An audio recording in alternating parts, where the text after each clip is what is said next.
All right, we are live again, and hopefully we'll find out we have sound.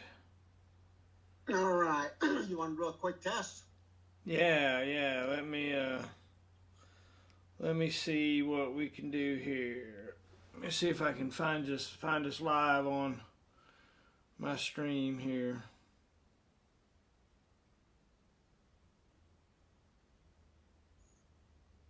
All right, you want to do a quick test? Yay! Look at that. Yay! Let me see. Perfect. We're good to go now. We got some voice on both ends. So excellent. So we're here with First Sergeant Frank Calderon. Everybody, we're gonna start at the top again. Because we had a little technical snafu. My apologies there. My apologies. So talk to me, Frank. Tell me about. Go back with this private or specialist you got out of replacement detachment back in Fort Polk. All right, so let me. Where you want me to start off at the beginning? I don't know. Start wherever you feel comfortable. Why don't you go ahead and just pick up or whatever you see fit, and we'll go from there. All right, so just to recap, season 1, Laverne comes into my unit. And he's an E4 because he failed signal school. And he is a smart ass, thinks he's smarter than everybody and that he knows everything, which may or may not have been true. I didn't really care. It didn't affect me any. But to make a long story short, and again, just to recap that, in fact, legally or technically, he's not a serial killer, which is a good thing because he killed 2 young ladies. And to be considered a serial killer by the FBI, you have to meet the criteria of killing 3 or more people, which fortunately he did not. And the Louisiana State Police and everyone involved caught him. So the first incident that he had was, besides being a royal pain in the ass, to Charlton and making his platoon sergeant's life extremely difficult, and then Charlton coming to me and telling me about it all day long. I was kind of getting tired of it. And then we were getting ready to go to NTC. Had a big rotation coming up. And so Charlton wanted me to take Laverne with me, and then so that he didn't have to deal with him, during the whole rotation.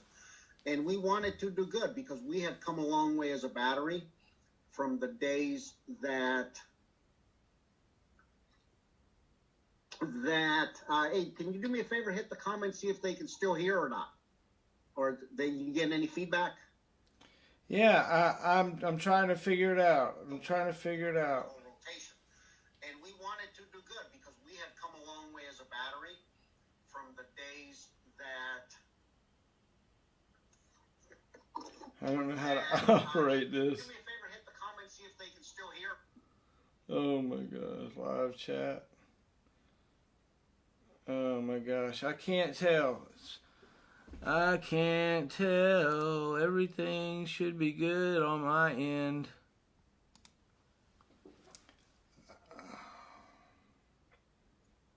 So are you getting messages? Yeah, I'm getting a couple messages that let me just check it real quick. All right.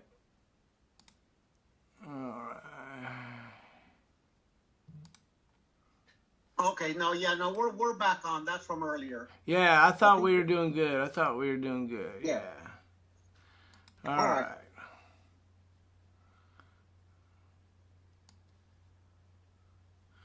Rock and roll, Frank. All right.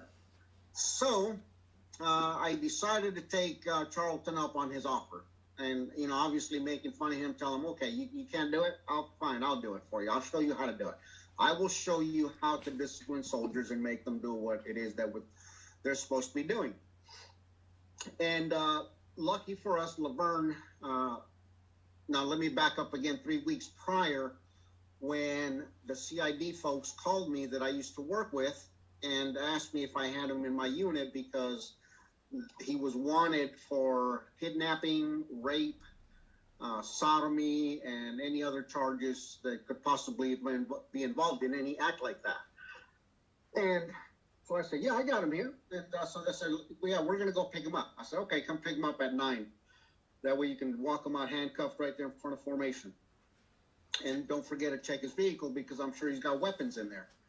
And so they did. They checked his vehicle, took him down to CID, and put, again, additional charges on him for weapons and all that. They processed him, the state processed him, and then he got out on bail, came back to work, and then we went on our, so then he later came in late for PT, and that's when I lost it, because when people didn't come to PT, I really took that personal. So I take him over to the training schedule. I said, what does the fucking training schedule say? And it says, we're doing PT at 6:30, and I said, and who fucking signed it? And he said, well, Captain Jason K. Blank. He said, okay, and who's doing PT? It says that you're conducting PT. And I said, okay, so I'm doing fucking PT, and you just decided that you're not going to come to PT this morning. You just woke up and said, you know what? I'm not fucking doing it. Is that the case? And then he says, no. I said, no, apparently it fucking is, because you weren't here for PT, and you're alive, so you made a conscious decision to not come to PT. So what's really going on? And so he tried to tell me some bullshit story, and I said, okay, enough of that. Here's the deal. You are going to go to NTC, and you're going to be my driver. And by that time, I had Sergeant Hansen, Patrick, write up everything that he had to do, because Hansen was my driver, and I decided to put him in the top and take Laverne with me and make the best of his life. So I tell Laverne, sit down. I want to go over this shit with you that you're going to do at NTC for me.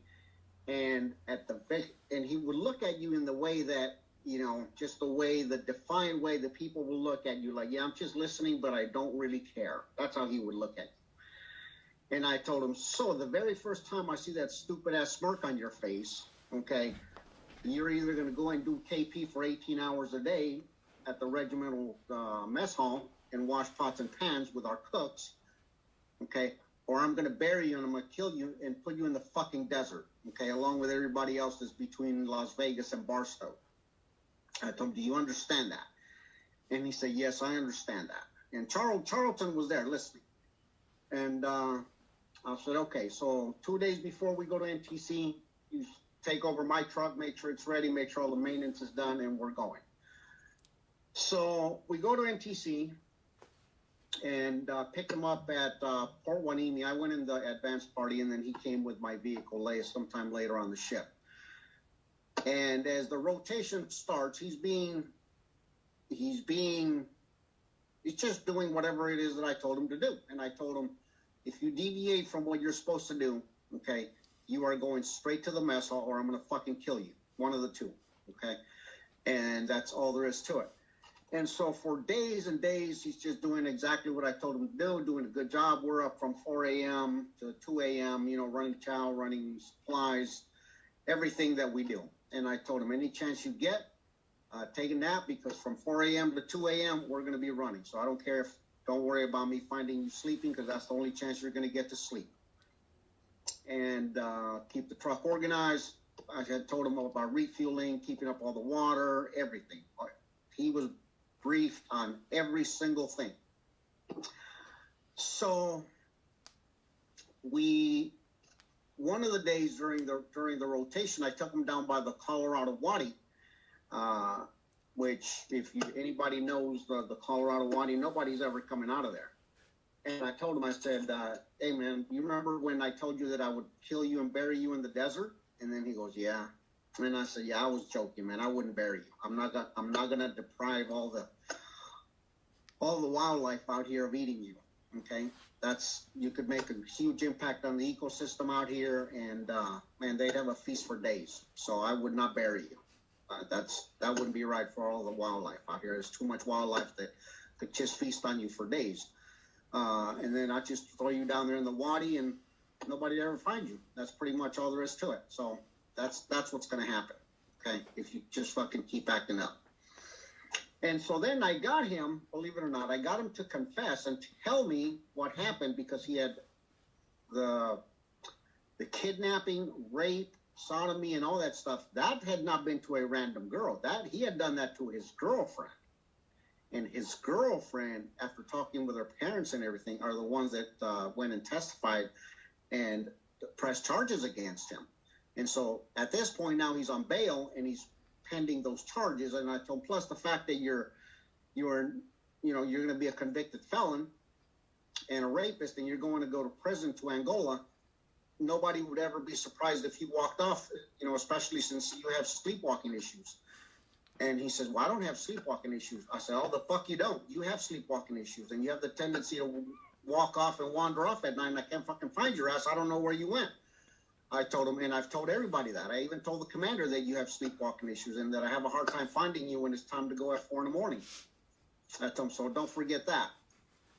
And then he goes, okay, so that's how it is. I said, that's fucking exactly how it is. So we come back from NTC. The rotation went really good. There was a minor hiccup on my part. It was my mistake. It was embarrassing. It was funny, but I'm the one that made the huge mistake, which is good. The platoons did a really, really great job out there. So we come back from NTC. We do the recovery. And he does his time, and then I'm sure you know, when soldiers commit crimes off post, they in the Army make an agreement on who wants to prosecute. They basically go, you guys want to do it? You want to take it? You want us to take it? So with Laverne, the Army didn't want that on the front page. Hey, soldier does A, B, C. So they're like, you know what? You take him, and he's yours. So we did his chapter paperwork. Louisiana State Penitentiary court system took him, and they locked him up for what I thought was a long time. And so he's locked up, and I want to say probably 6 months later, I have a meeting in my office, and I got 7 platoon sergeants, 77s, in a little tiny office, and Charlton comes in, and he goes, with that little bullshit grin of his, he goes, hey, Tom, you got a letter from your son. And I said, what? And he goes, you got a letter from your son, man. And I said, what are you talking about? And then he shows me this letter from Laverne. And so he goes, here, you want to open it? I said, I'm not fucking opening it. Open it up and read it. So he opens it up, and it's from Laverne. He's in Angola, and he's writing a letter to me, and he wants me to write a letter for him testifying that he was a good guy, that he did a great job for me at NTC, and that he was just an overall good guy, except for the fact that he'd like to rape and tie up his girlfriend. So Charlton goes, what do you want me to do with it? I said, just fucking burn the motherfucker. I don't care. I'm not touching it. And so we threw it away. Unfortunately, that was the last we heard about this guy for a while. Then, out of nowhere, my time had come, and I'd been at Fort Polk for a long time. I'd been at 2nd ACR for going on 3 or some years, and it was just time for me to head out. I mean, the hours had been long, the years had been long, and I don't remember where I was. I sent him the link, so if Mike, if you're watching, you can ping in on the comments. Out of nowhere, Mike McNaughton, who was still is great NCO. He decided to take a different route and got out of the Army, joined the National Guard. Then he joined the National Guard, got sent to Afghanistan, where he got his leg blown off. So his legs amputated. And but we kept in touch on Facebook here and there with everybody. It's the only reason I joined Facebook was to stay in touch with people. And so out of nowhere, Mike sends me this article that they had caught Laverne, and were going to prosecute him for killing these 2 young ladies in Lafayette, right close to New Orleans. And so in case you want to see this guy, I don't know how, no, you're not going to be able to see it because the pictures won't come on the phones. But if you want to Google this guy, his name is Brandon Scott Laverne, Lavergne, G-N-E. And he killed 2 young girls from Lafayette. One was, he led the police remains. The other one was leaving her friend's house on a bicycle early in the morning, and he ran into her with his truck and then kidnapped her and killed her. The second girl that he killed, and I read the testimony because I kept up with the case. I read the testimony from the police because, it had all wrapped up around him going back to when he got released. Unfortunately, he got released for supposedly good behavior. But again, he was just a conniving motherfucker, man. I mean, he was just one of those guys that pulled shit off like that. And he ended up getting out for good behavior. And that's when he went out and killed these two girls. And I read the police reports once I got involved of the second girl that he killed, that she fought him back so hard that she managed to take the knife from him and stab him also. But unfortunately, she did die. He killed her, but he was injured enough to where he had to go to the hospital. And fortunately enough, he was stupid enough to go to the hospital, not knowing that in this day and age, you don't just go in the hospital and get stabbed, and people just are not going to ask questions. So the police started asking questions, and then they found, the young lady that he had killed. And so fast forward to his prosecution, they were going to charge him with capital murder and put the death penalty on the table. And so he negotiated, made a plea deal. Well, first mistake he made, which is good, all this is good, is that he represented himself because he thought he was going to represent himself and then plead that he was a dumbass representing himself and then think he'd get a second chance. But in the plea deal, it specifically said that defense of bad counsel because he represented himself was not going to be accepted by anyone. So he represented himself in court, got sentenced to life imprisonment without parole in solitary confinement. He had been appealing this since 2012, which is when he got convicted. And in 2019, the federal court, I think in Louisiana, it's the Ninth Circuit Court of Appeals, denied his appeal that his punishment was cruel and unusual because that had not been part of the plea deal. There had been a clause in the plea deal. And so in 2019, luckily, the Ninth Circuit Court of Appeals rejected his plea, and he is still sitting in a cell in Angola to this day and for the rest of his life until he dies, along with another soldier that I wanted to tell you about from the 5th Infantry Division. Oh, yeah? Yeah, this other guy tried to kill his girlfriend, stabbed her 63 times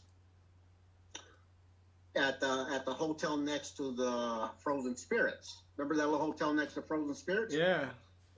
Yeah, well, this guy was another suspicious soldier that we got. He's a PFC. He had a bachelor's degree, and he had a 6 and 63 series license inside his wall locker and $200 shirts. So we're looking at this guy and going, yeah, this is not gonna turn out well. So he ended up, long story short, going from that to Angola for 63 years for trying to murder his girlfriend and stole her car and $300. Luckily, they called me the next day and asked me where he was, and I told them, I said, he's from Chicago, so if I was to know anywhere, he's dumb enough to go back to Chicago. So bigger than shit, they caught him in Chicago the next day. Oh, wow. Yeah, and they brought him back. And so they were both at Angola at the same time. Now this was from the 5th Infantry Division days. This other guy, I think, I'm going to double check and I'll catch up with you, but I think this guy may be out on parole now because, again, this guy is so slick, man. And he's got so many resources because he had a lot of money. He was a banker before he joined the Army. And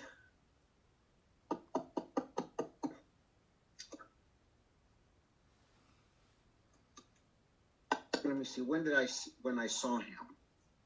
Yeah, so they brought him back, handcuffed him, brought him back in the orange jumpsuit.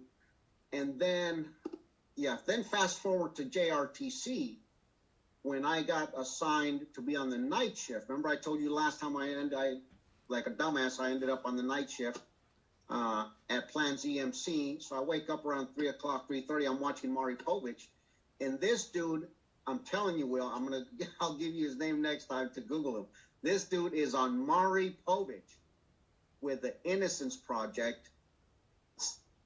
He said my platoon sergeant. My heart dropped. I thought he was going to say my name.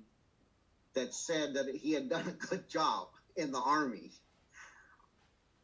But luckily he didn't say my name. He just said my platoon sergeant thought I did a really good job at NTC, another NTC rotation with the 5th ID way back then in the early days of my days at Fort Polk. And so then Laverne and this other guy, I'm not going to say his name yet because I think he might be out on parole, but I got to double check.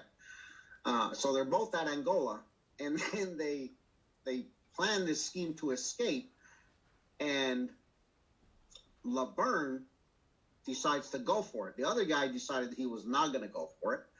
Laverne decides he's going to go for it at like 4 o'clock in the morning.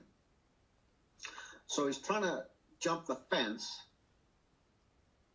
And again, I mean, I'm thinking, dudes, you couldn't even put concertina wire out by yourself.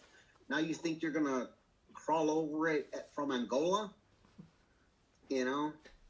And so again, for those that are listening, this is not a good story. It's not a funny story. This is just a small, very small glimpse of the people that we as leaders had to deal with in the Army. I don't know how it is nowadays.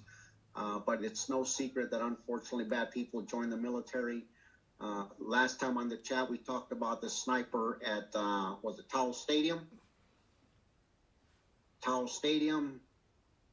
And then there was Specialist Davis, the guy that killed the cab driver, right there on Riley Road. He's in prison for the rest of his life. He did get the death penalty. Just stuff that people do. And, you know, some people have the impression that being in the Army is all fun and games and yelling, shooting. Well, for the most part it is. But when you're back here in the United States on a daily basis, this is the stuff that we have to deal with regularly to train the soldiers, the really, really good 98% of the people that come into the military. And that's who we want to give our time to. And then people like Laverne and the other guy come in, and they end up just really making your life miserable to where you're going home at 8, 9, 10 p.m. because you're out there dealing with all the bullshit that they're doing until one day you just get sick of it, like I did with Laverne. Until that day, I told him, I said, if you decide to try me in the desert, I will fucking kill you, okay? Because Charlton, we all know Charlton, man. Charlton was a good, solid dude, man. He was, and I told Laverne, I said, you know, what pisses me off the most is not that you're who you are, because you're who you are. That's besides the point. But Charlton is a nice, kind-hearted person, man. He is a good platoon sergeant, and that's why his platoon does so good, okay? He's not like me. I told my person, you don't give a shit what happens to you, okay? But you taking advantage of him is what really pisses me off, and so that's why you're going to come work for me until the very end. That's all there is to it. And so unfortunately, it ended on a bad note with him killing 2 innocent young girls that needlessly died, which is very sad. I feel horrible for their parents. I read both of the stories. You know, at some point, I think I can only speak for myself. Had I had a crystal ball at the time in the desert, knew he was going to do that, yeah, I'd have buried his ass in the Colorado Wadi and let fucking insects, you know, eat his ass for probably 6 months, as fat as he was getting. No, he was, man. That dude loved to eat, but and hated PT. But that's what happened with old Brandon Laverne, man. Oh, that's great. That's great. Which is sad. But the other guy, Kevin, I'll just tell you his first name, Kevin. This dude was, again, another problem child from day one in the 5th Infantry Division. And we knew it from day one, man.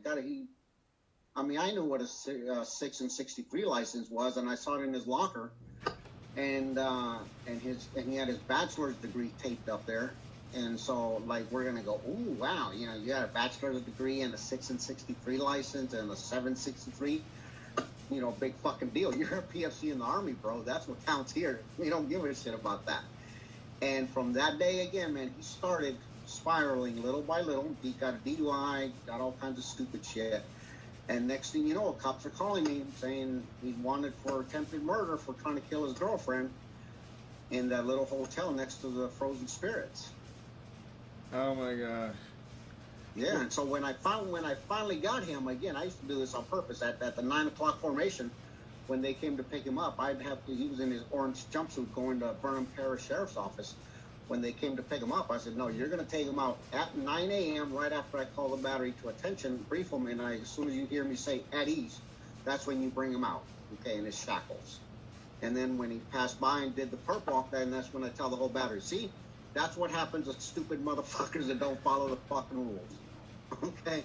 And so they all, you know, were like, oh, okay, shit. I said, we're not playing fuck around here, okay? We don't have time for that shit. But my heart goes out to all the good soldiers that I sent this link out to if they're watching. A lot of them were troubled young soldiers at Fort Polk. They were from Louisiana, and they know who they are. They gave me a hard time for a long time.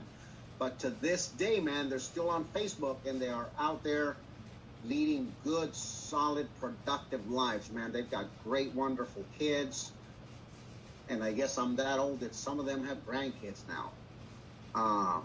You know, but it's just amazing that the 2 to 3 people like Laverne and Kevin and a select other few chose to do the things they do, to take the time away, you know, from people like you and I, trying to dedicate that time to train people, and instead you're there going to court, court-martialing people, on Friday nights doing UCMJ, supervising extra duty, you know, just dealing with all the shitheads that just chose a different path. It's amazing, right? The amount of time you spend sometime on certain people, and other people you don't spend a minute on because they don't cause any problems, and you wonder why you don't even know them sometimes, you know?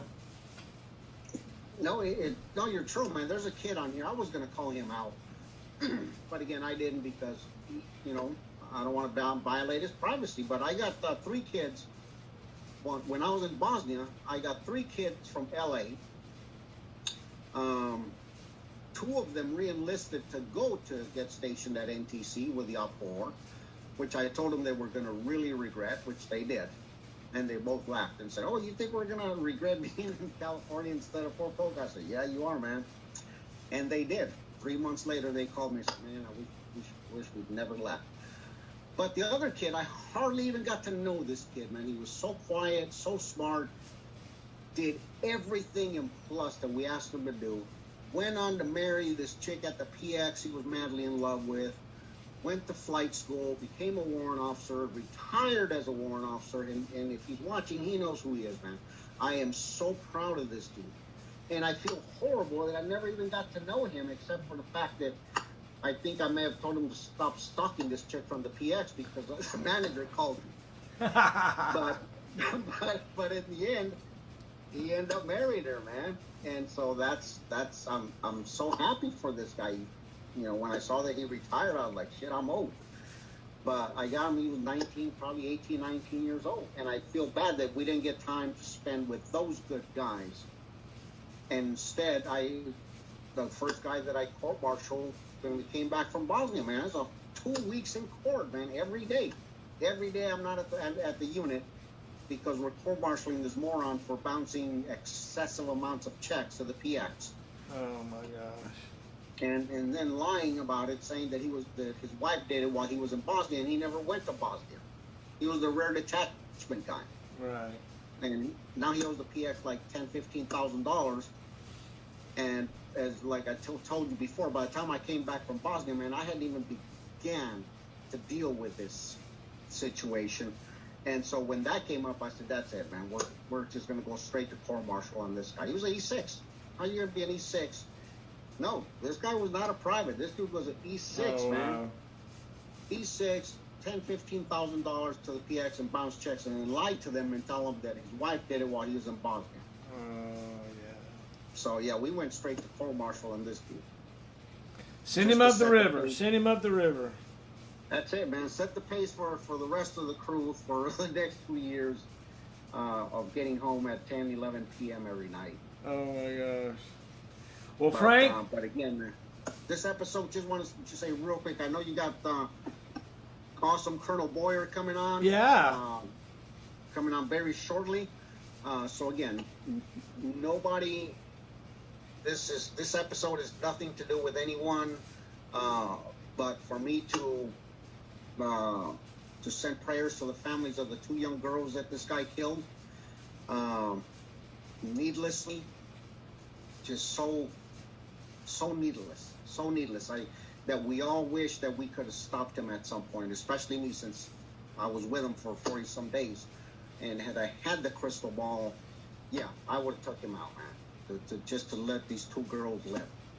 Oh wow. 2 young college girls. So my heart goes out to those 2 families that will never ever outlive that loss. And to the people that are still in the military dealing with this, don't give up. Just keep at it. Oh my gosh. Thanks. Love you, Frank. First Sergeant Frank Calderon, everybody. Heroes I know.